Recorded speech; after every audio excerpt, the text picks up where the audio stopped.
মাত্র 15,000 টাকা দিয়ে ব্যবসা শুরু, এখন বিক্রি লাখ টাকার উপরে। 15,000 টাকা লোন নিয়ে তারপর আমি এই ব্যবসাটা শুরু করছিলাম। আগে আমরা প্রথম আমার হাজবেন্ডের কোনো মত ছিল না, ওই আমি নিজেরটা নিজে আমরা লোন নিয়ে তারপর আমি দোকানটা দেই। না, আমার কোনো মত ছিল না। প্রথমে লোন নিয়ে তারপরে এই ব্যবসা শুরু করলাম 2টা হাঁস দিয়ে। এখন আল্লাহর রহমতে আলহামদুলিল্লাহ ভালোই তো হয়। আমার ওয়াইফ ব্যবসাটা শুরু করছে, আমরা এখন দুজনে মিলে একসাথে কাজ করতেছি। এই দোকানের বাবুর্চি হচ্ছে হাজবেন্ড এবং ওয়াইফ। হ্যাঁ, মেন বাবুর্চি আমি। আমার ওয়াইফ রান্না করে, আমি তার কাছ থেকে শিখছি। আমার হাজবেন্ডের আর কি অনেক সাপোর্ট দেয় আমারে, এই লেগে এই ব্যবসাটা এতটুকু আগাইতে পারছি। যদি উনি না থাকতো এতটুকু আগাইতে পারতাম না, এতটুকু সফল হইতেও পারতাম না। এই পৃথিবীতে যা কিছু চিরকল্যাণকর, অর্ধেক তার করিয়াছে নারী, অর্ধেক তার নর। আমি হাজবেন্ড হিসাবে আমার ওয়াইফের প্রতি আমি অনেক খুশি, অনেক গর্বিত। উনার ওয়াইফ এই সিদ্ধান্তটা নিয়েছে বলে আজকে কিন্তু তারা স্বাবলম্বী। আমি ভাই গরম মশলা দিয়ে রান্না করি, আপনার বাসায় রান্না করলে যেরকম টেস্ট হয় আমারটা আল্লাহর রহমতে ওরকম হয়। এই জন্য আপনার মানুষ একবার খাইলে আবার আসে, অনেক দূর থেকে অনেক লোক আসে ভাই। আমার ওয়াইফ ব্যবসাটা শুরু করছে। এই 2টা একটা কোনোদিন বিক্রিও করতে পারতাম না ভাই। স্বামী স্ত্রী যদি একসাথে কোনো কাজ করে সেখানে আল্লাহ তাআলাও বরকত দান করে। আলহামদুলিল্লাহ, আজকে আমার দোকানের 6 বছর বয়স, আজ পর্যন্ত কোনো দিন কোনো কাস্টমার খাবার খায় কোনো খারাপ বলে নাই। আপনার পূর্বাঞ্চলে অনেক হাঁসের দোকানই আছে বা পিঠার দোকান আছে। এই জায়গায় ওই যে পূর্বাঞ্চল রোমানা পিঠার ঘরটা বেস্ট। শীতের মধ্যে তো 80টা 90টা 70টা এরকম যাইতো, এখন তো গরম পড়ছে না, এখন 30-40টা যায়। আমি রান্না করি, মাঝে মধ্যে আমার হাজবেন্ডও করে। বাবুর্চি কি আপনি প্লাস আপনার হাজবেন্ড?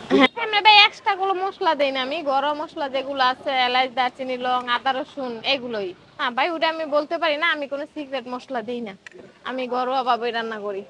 আমি আমার হাজবেন্ড, তারপর আমার মা আছে, এমনি আরো স্টাফ আছে দোকানের, সবাই মিলে দিলে এই ভাই চালাই।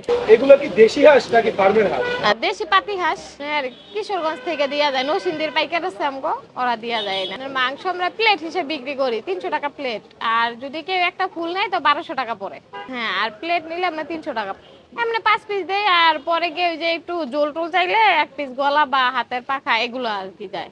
হাঁসের সাথে কি কি আছে? চাপটি আছে, চিতই পিঠা আছে, রুমাল রুটি আছে, চাইলে রুটি দেওয়া করি মাঝে মধ্যে আর কি। কোনটার প্রাইস কত? চাপটি চিতই এটা 15 টাকা, রুমাল রুটি 30 টাকা। হাঁসের মাংস 300 টাকা, গরুর মাংস 300 টাকা, মুরগির মাংস 300। এমনি মাংস 3 আইটেমের আছে। 300 টাকা প্লেটে ভাই আমি দেখাই এক প্লেট। এই যে এই প্লেটের দাম 300 টাকা। এখানে একটা ইম্পর্টেন্ট বিষয় হচ্ছে, যখন ফার্স্টে হচ্ছে আপু ব্যবসাটা দিয়েছিল তখন আপুর হাজবেন্ড হচ্ছে রাজি ছিল না, এখন দুইজনে কাঁধে কাঁধ মিলিয়ে ব্যবসা করতেছে একই সাথে। আচ্ছা ভাইয়া, যখন আপু ব্যবসাটা দিছিল তখন নাকি আপনার মতামত ছিল না? না, আমার কোনো মত ছিল না। কেন? বড় মত ছিল না। আমি এই সময় ইজি ব্যাগ চালাইতাম, আমার ইনকাম সোর্সটা অনেক ভালো ছিল। পরে বললাম যে ইনকাম এটা দেওয়ার দরকার নাই, পরে ও আর কি কিস্তিতে টাকা তোলার পরে ও এটা দিছে। আরেকটা বিষয় সেটা হচ্ছে আপু বলল আপনারা দুইজনই নাকি এখানকার বাবুর্চি। দুজনেই বলতে ওর কাছ থেকে আমি শিখছি এটা। ও রান্না করতো, ওর কাছ থেকে আমি হেল্পারি করতে করতে শিখা আমার এটা। হ্যাঁ, একটা অনেস্টলি কথা বলবেন, সেটা হচ্ছে আপনার টেস্ট কেমন লাগছে? খুবই ভালো, চমৎকার। আচ্ছা, আমি যদি এটা রেটিং করি আউট অফ 10 আপনি কত দিবেন? 10-এ 8। ফাইনালি রুমার পিঠাগড়ের খাবার আমার সামনে চলে আসছে। আমি হচ্ছে হাঁসের মাংস নিলাম। এইখানে হচ্ছে হাঁসের মাংসের প্রাইস 300 টাকা। 300 টাকায় 1 2 3 4 5 পিস হাঁসের মাংস পাবেন। সাথে হচ্ছে আমি একটা এত বড় রুমালি রুটি নিয়ে নিলাম, এটার প্রাইস হচ্ছে 30 টাকা। সাথে হচ্ছে একটা চাপটি নিয়ে নিলাম, এটার প্রাইস হচ্ছে 15 টাকা। বাই দ্য ওয়ে, এখানে হচ্ছে চিতই পিঠা সহ আরও অনেক পিঠা আছে, আপনারা চাইলে ওইগুলো নিতে পারেন। এইখানে কিন্তু আপনারা 3 পিস মাংস পাবেন এবং 2 পিস হচ্ছে হাড় পাবেন।